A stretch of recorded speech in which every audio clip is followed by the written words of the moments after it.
IPL 2026 match number 63 Chennai super kings এবং sunrisers হায়দ্রাবাদের লড়াই হবে চেন্নাইয়ের ঘরের মাঠে চেপকে। Do or die match Chennai super kings এর জন্য। চেন্নাই যদি এই ম্যাচে হেরে যায় তাহলে প্লে অফে কোয়ালিফাই করা কঠিন হবে চেন্নাইয়ের জন্য। এই মুহূর্তে প্লে অফের কি সমীকরণ রয়েছে, কেমন হবে দুই দলের একাদশ, মহেন্দ্র সিং ধোনি কি এই ম্যাচে খেলবে, কি আপডেট রয়েছে, পিচ কেমন হবে, দুই দলের game plan, head to head record, মাঠের পরিসংখ্যান, সবকিছু বিষয়ে বিস্তারিতভাবে আপনাদের সঙ্গে আলোচনা করব। আরসিবি এবং পাঞ্জাবের মধ্যবর্তী ম্যাচে আমাদের প্রেডিকশনের উইনার সত্যজিৎ রয় এবং লক্ষ্মীকান্ত বর্মন। আপনারা ফেসবুক পেজ বং24 স্পোর্টসে মেসেজ করবেন। এই ম্যাচে আমাদের প্রেডিকশনের কি প্রশ্ন রয়েছে জানাবো আপনাদের, কিন্তু ভিডিও শুরুতেই আমরা দুই দলের এই মুহূর্তে প্লে অফের সমীকরণ দেখে নেব।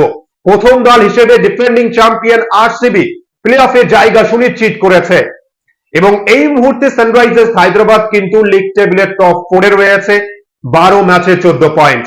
শেষ দুটো ম্যাচ বাকি। সানরাইজার্স হায়দ্রাবাদ যদি শেষ দুটো ম্যাচে জয় পায় তাহলে সর্বোচ্চ 18 পয়েন্ট হবে এবং 18 পয়েন্টে কিন্তু 100% সানরাইজার্স হায়দ্রাবাদ প্লে অফে কোয়ালিফাই করতে পারবে। কিন্তু হায়দ্রাবাদ যদি শেষ দুটো ম্যাচের মধ্যে এক ম্যাচে হেরে যায় তাহলে 16 পয়েন্টে ফিনিশ করবে এবং 16 পয়েন্টেও প্লে অফে কোয়ালিফাই করতে পারে। রান রেটের খেলা হবে, তাই হায়দ্রাবাদও চেষ্টা করবে যদি শেষ দুটো ম্যাচেই জয় পাওয়া যায় তাহলে কিন্তু প্লে অফে সুনিশ্চিত কোয়ালিফাই করবে, এমনকি লিগ টেবিলের টপ 2 এ ফিনিশ করার দৌড়ে এগিয়ে যেতে পারে সানরাইজার্স হায়দ্রাবাদ। এবং অন্যদিকে চেন্নাই সুপার কিংস এর জন্য ডু অর ডাই সিচুয়েশন। 12 ম্যাচে 12 পয়েন্টে রয়েছে সিএসকে, শেষ দুটো ম্যাচ বাকি। যদি শেষ দুটো ম্যাচে চেন্নাই জয় পায় তাহলে চেন্নাইয়ের সর্বোচ্চ 16 পয়েন্ট হবে, 16 পয়েন্টেও কোয়ালিফাই করতে পারে। রান রেটের খেলা হবে, তাই চেন্নাইকে শেষ দুটো ম্যাচে জিততেই হবে যদি প্লে অফে কোয়ালিফাই করতে চায় চেন্নাই সুপার কিংস। এবার যদি শেষ দুটো ম্যাচের মধ্যে এক ম্যাচে হেরে যায় তাহলে কিন্তু প্লে অফে কোয়ালিফাই করা কঠিন হবে। 14 পয়েন্টে কিন্তু প্লে অফে কোয়ালিফাই করা কঠিন হবে চেন্নাই সুপার কিংস এর জন্য। চেন্নাই সুপার কিংস কিন্তু শেষ ম্যাচ খেলবে গুজরাট টাইটান্স এর বিরুদ্ধে। গুজরাট টাইটান্সও কিন্তু এই মুহূর্তে 16 পয়েন্টে রয়েছে, এখনো কিন্তু প্লে অফে কোয়ালিফাই করতে পারেনি। তাই চেন্নাই সুপার কিংসকে কিন্তু শেষ দুটো ম্যাচে জিততেই হবে, তাহলেই হয়তো 16 পয়েন্টে প্লে অফে কোয়ালিফাই করতে পারে। কি মনে হচ্ছে আপনাদের, চেন্নাই সুপার কিংস নাকি সানরাইজার্স হায়দ্রাবাদ, কোন দল প্লে অফে কোয়ালিফাই করতে পারে? বা এই ম্যাচে আমাদের প্রেডিকশনের প্রথম প্রশ্ন যে কোন দল জয় পাবে এই ম্যাচে, ঘরের মাঠে চেন্নাই সুপার কিংস নাকি সানরাইজার্স হায়দ্রাবাদ জয় পাবে এই ম্যাচে? আপনাদের প্রেডিকশনের উত্তর লিখবেন কমেন্ট বক্সে। আরো দুটো কি প্রশ্ন রয়েছে জানাবো আপনাদের।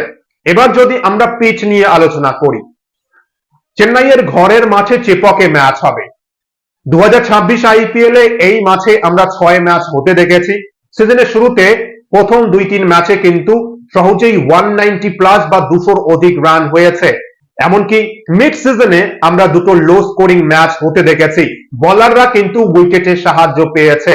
কিন্তু শেষ ম্যাচ এলএসজি এবং চেন্নাইয়ের মধ্যবর্তী ম্যাচে দুটো ইনিংসেই 200 অধিক রান হয়েছে। Chennai super Kings 203 run chase করে জয় পেয়েছে। এবং এই ম্যাচের পিচ নিয়ে যা আপডেট, সেম পিচে আমরা কিন্তু আগে এমআই এবং সিএসকে এর মধ্যবর্তী ম্যাচ হতে দেখেছি। সেই ম্যাচ কিন্তু লো স্কোরিং হয়েছিল, বোলাররা উইকেটে সাহায্য পেয়েছিল। শুরু থেকেই ফাস্ট বোলাররা দাপট দেখিয়েছে। এমআই 159 রান করেছিল এবং চেন্নাই কিন্তু ম্যাচে জয় পেয়েছে।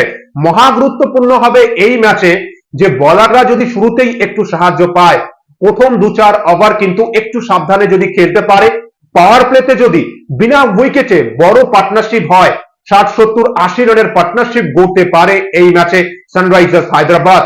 হায়দ্রাবাদের দুই বিস্ফোরক ওপেনার ট্রাভিস হেড এবং অভিষেক শর্মা যদি ভালো স্টার্টিং করতে পারে, সেক্ষেত্রে যদি প্রথমে ব্যাটিং করে বা যখন রান চেস করবে তখনও যদি ভালো পার্টনারশিপ গড়তে পারে ওপেনিং উইকেটে, হায়দ্রাবাদ কিন্তু 200 অধিক রান করতে পারে এবং চেজের ক্ষেত্রেও কিন্তু 200 রান চেস করার ক্ষমতা রয়েছে। গুরুত্বপূর্ণ হবে যে শুরুতেই বোলাররা দাপট দেখাবে নাকি আমরা ব্যাটসম্যানদের ব্যাটিং তাণ্ডব দেখতে পারবো। দুই দলের ক্ষেত্রেই কিন্তু সেম কথা প্রযোজ্য। তাই টসে জিতে হোক বা টসে হেরে যে দল প্রথমে ব্যাটিং করবে, ফাইটিং টোটাল হিসেবে কিন্তু 180-90 রান করতে হবে এই উইকেটে। এবার যদি ভালো স্টার্টিং করতে পারে, উইকেট যদি একটু ফ্ল্যাট হয়, তাহলে কিন্তু 210-20 করার চেষ্টা করতে হবে। শেষ কয়েক ম্যাচের মধ্যে কিন্তু 4 ম্যাচে চেজিং টিম জয় পেয়েছে, 209 রান, 203, 159 এবং 158 রান, এবং দুটো ম্যাচে ডিফারেন্ট হয়েছে 212 এবং 192 রান। তাই ফাইটিং টোটাল হিসেবে 190 রান করার চেষ্টা করতে হবে। এবার যদি আরো বেশি করতে পারে, 210-20-30, সেই দলের জন্য কিন্তু ভালো হবে এই মাঠে। স্পিনাররাও কিন্তু গেমে আসতে পারে। কিছু ম্যাচে আমরা দেখেছি যে স্পিনাররাও ভালো বোলিং করেছে এবং ফাস্ট বোলাররা তো যথেষ্ট সাহায্য পেয়েছে উইকেটে, এবং কিছু ম্যাচে ভালো বোলিং পারফরমেন্স আমরা দেখেছি। এবার যদি আমরা দুই দলের একাদশ নিয়ে আলোচনা করি, মহেন্দ্র সিং ধোনি কি এই ম্যাচে খেলতে পারবে? মহেন্দ্র সিং ধোনি কিন্তু শেষ কয়েক ম্যাচেই আমরা আলোচনা করেছি যে ধোনি নেটে প্র্যাকটিস করেছে, বড় বড় 6 মারছে, কিন্তু এখনো পর্যন্ত এই সিজনে এক ম্যাচেও ধোনি খেলেনি। তাই এই ম্যাচে কি খেলার সম্ভাবনা রয়েছে? কোচ বা টিম ম্যানেজমেন্ট কিন্তু কোনো ক্লিয়ার আপডেট জানায়নি যে ধোনি এই ম্যাচে খেলবে কি না। আমাদের কিন্তু অফিসিয়াল আপডেটের জন্য টস পর্যন্ত অপেক্ষা করতে হতে পারে। তাহলে কেমন হবে চেন্নাইয়ের একাদশ? মহা গুরুত্বপূর্ণ এই ম্যাচের জন্য চেন্নাইয়ের একাদশে সঞ্জু স্যামসন, ঋতুরাজ গাইকোয়াড, উর্বিল পাটেল, কার্তিক শর্মা, ডেওয়াল ব্রেভিস, শিবম দুবে, প্রশান্ত বীর, ডিয়ান ফস্টার বা মহেন্দ্র সিং ধোনি খেলতে পারে এই ম্যাচে। আকেল হোসেন, আনসুল কম্বোজ, নূর আহমেদ, মুকেশ চৌধুরী এবং স্পেন্সার জনসন। সেক্ষেত্রে আমাদের অফিসিয়াল আপডেটের জন্য অপেক্ষা করতে হবে যে ধোনি এই ম্যাচে খেলবে কিনা। এবং সানরাইজার্স হায়দ্রাবাদের একাদশ কেমন হবে এই ম্যাচের জন্য? হায়দ্রাবাদের একাদশে কি কোনো পরিবর্তনের সম্ভাবনা রয়েছে? হায়দ্রাবাদের একাদশে দুই বিস্ফোরক opener Abhishek Sharma, Travis head, ঈশান কিশন, হেনরি ক্লাসেন, নীতিশ কুমার রেড্ডি, অনিকেত বর্মা বা এস রবিচন্দ্রন যে কোনো একজন খেলতে পারে, বা সলিল আরোরা, প্যাট কামিংস, শিবাঙ্গ কুমার বা হার্ষ দুবে যে কোনো একজন খেলতে পারে, ঈশান মলিঙ্গা, সাকিব হোসেন, প্রফুল হিঙ্গে। সেক্ষেত্রে টিম ম্যানেজমেন্ট কিন্তু এই প্লেয়ারদের মধ্যে থেকেই একাদশ গঠন করবে মহা গুরুত্বপূর্ণ এই ম্যাচের জন্য। পিচ রিপোর্ট, মাঠের পরিসংখ্যান, দুই দলের সম্ভাব্য একাদশ দেখার পর এই ম্যাচে আমাদের প্রেডিকশনের দ্বিতীয় প্রশ্ন যে ঈশান কিশন এই ম্যাচে কত রান করতে পারে? রান সংখ্যা প্রেডিক্ট করবেন কমেন্ট বক্সে। তৃতীয় প্রশ্ন কি রয়েছে জানাবো আপনাদের। প্রথম প্রশ্ন ছিল কোন দল জয় পাবে, এবং দ্বিতীয় প্রশ্ন যে ঈশান কিশন এই ম্যাচে কত রান করতে পারে। এবার যদি আমরা দুই দলের গেম প্ল্যান বা এই ম্যাচে কোন দল এগিয়ে রয়েছে এই বিষয়ে আলোচনা করি। শেষ কয়েক ম্যাচে কিন্তু চেন্নাইয়ের ব্যাটসম্যানরা সেভাবে ধারাবাহিকভাবে কেউ ভালো করতে পারেনি, বিশেষ করে সঞ্জু স্যামসন। সঞ্জু যদি এই ম্যাচে 70-80 রানের বড় ইনিংস খেলতে পারে, তাহলে চেন্নাইয়ের ম্যাচ জয়ের সম্ভাবনা বেশি। সেক্ষেত্রে রান চেজের ক্ষেত্রে হোক বা যদি প্রথমে ব্যাটিং করে, সঞ্জুকে কিন্তু বড় রান করতেই হবে। ডুয়ারজাই ম্যাচ আপনাদের অবশ্যই মনে আছে যে ডুয়ারজাই সিচুয়েশন ছিল ভারতীয় ক্রিকেট টিমের জন্য টি20 ওয়ার্ল্ড কাপের কোয়ার্টার ফাইনাল, সেমিফাইনাল, ফাইনালে অনবদ্য পারফরমেন্স ছিল কিন্তু সঞ্জু স্যামসনের। তাই চেন্নাইয়ের সমর্থকেরা আশা করবে যে এই মুহূর্তে ডুয়ারজাই সিচুয়েশনে শেষ দুটো ম্যাচে জিততেই হবে চেন্নাইকে। তাই সঞ্জুর ব্যাট থেকে রান চাই, তাহলেই কিন্তু চেন্নাইয়ের ম্যাচ জয়ের সম্ভাবনা বেড়ে যাবে। এবার গাইকোয়াডকেও ভালো করতে হবে। দুই ওপেনার যদি ভালো করতে পারে, এই সিজনে কিন্তু চেন্নাইয়ের ওপেনিং জুটি সেভাবে বড় রান করতে পারেনি, বড় পার্টনারশিপও আমরা দেখতে পাইনি। কার্তিক শেষ কয়েক ম্যাচে ভালো ইনিংস তিনি খেলেছেন, তাই শেষ দুটো ম্যাচে যদি ভালো করতে পারে তাহলে কিন্তু চেন্নাইয়ের জন্য ভালো হবে। কিন্তু মহা গুরুত্বপূর্ণ হবে ডেওয়াল ব্রেভিস এবং শিবম দুবে কেমন পারফরমেন্স করবে। টপ অর্ডার থেকে টপ 4 এর মধ্যে যে কোনো দুজনকে বড় ইনিংস খেলতে হবে, এবং ব্রাভিস এবং দুবেকেও কিন্তু ভালো করতে হবে। তাহলেই চেন্নাইয়ের ব্যাটিং ডিপার্টমেন্টে যে কোনো রান চেন্নাই চেস করতে পারবে, বা যদি প্রথমে ব্যাটিং করে 200-র অধিক রান কিন্তু করতে পারবে। তাই ব্যাটিং ডিপার্টমেন্টে টোটাল 4 জন ব্যাটসম্যানকে কিন্তু ভালো পারফরমেন্স করতে হবে এই ম্যাচে। চেন্নাইয়ের নিজেদের ঘরের মাঠে ম্যাচ খেলবে, এবং বোলিং ডিপার্টমেন্টে অলরাউন্ডার জেমি আভারটনের না থাকাটা কিন্তু বড় ধাক্কা চেন্নাইয়ের জন্য। সেই ধাক্কা কিন্তু আমরা শেষ ম্যাচেও দেখেছি, সামলে উঠতে পারেনি। তাই জেমি আভারটনকে কিন্তু এই ম্যাচেও মিস করবে চেন্নাই সুপার কিংস এর ফ্যান্সরা। এবং সানরাইজার্স হায়দ্রাবাদের টপ অর্ডার শক্তিশালী, টপ 4 যদি ভালো করতে পারে হায়দ্রাবাদের, হায়দ্রাবাদ কিন্তু যে কোনো রান চেজ বা বড় রান সেট করতে পারে। তাই শুরুতে নতুন বলে যদি হায়দ্রাবাদের টপ 4 থেকে যে কোনো 2-3 জন ব্যাটসম্যানকে কম রানে আটকে রাখতে পারে, তাহলেই কিন্তু চেন্নাই এই ম্যাচে দাপট দেখাতে পারে।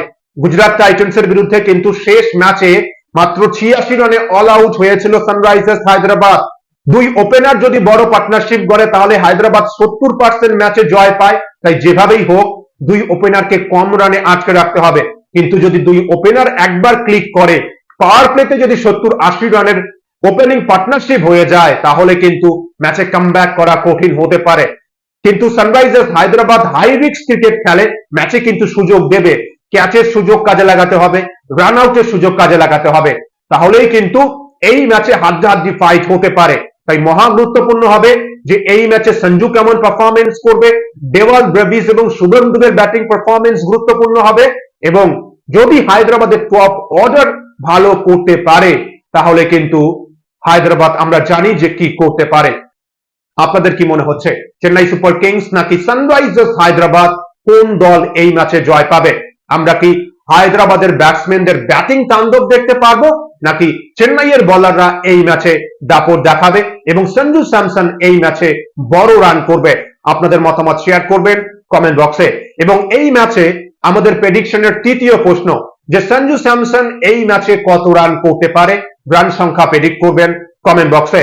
প্রথম প্রশ্ন ছিল কোন দল জয় পাবে, দ্বিতীয় প্রশ্ন যে ঈশান কিশন কত রান করতে পারে, এবং তৃতীয় প্রশ্ন এই গুরুত্বপূর্ণ ম্যাচে সঞ্জু স্যামসন কত রান করতে পারে, প্রেডিক্ট করবেন কমেন্ট বক্সে।